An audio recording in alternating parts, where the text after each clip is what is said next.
বাইরে সবই তো বুঝলাম, আমার কাছেও তেমন টাকা পয়সা নাই।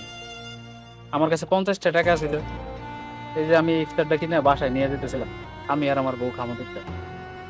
সমস্যা নাই, বউ বাড়িতে বাইরের সময় কইছে ঘরে সিরা আর মুড়ি আছে। আমি আর আমার বউ সিরা আর মুড়ি দিয়ে ইফতার করুন নে। তোমরা দুইজন এই ইফতারটা নাও।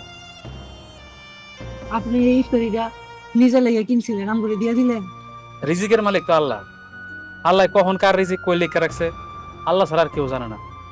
এই খাবারটা আমি আমগুলোকে কিনছিলাম ঠিকই, কিন্তু দেখো এই খাবারে আল্লাহ তোমাকে নাম লিখে রাখছে, এর লেগে তোমরা পাইলা। আপনার মনটা অনেক বড়। আপনার মনটা বড় দেখে আজকে আমগুলোর মতো মানুষ আপনি নিজের ইফতারটা দিয়ে গেলেন।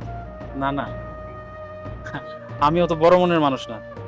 আল্লাহ তো আমার উছিলা করে পাঠাইছে, নাইলে আমি এখান থেকে যাবো কেন আর তোমরা এবার আমার সামনে করবা কেন? এই খাবারটা আল্লাহ তোমাকে রিজিকে রাখছে, তোমরাই খাও।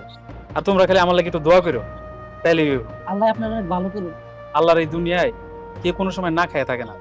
কোনো না কোনো উছিলাই আল্লাহ তার লাগে খাওয়ানোর ব্যবস্থা করে দেয়। এই হলো তার নমুনা।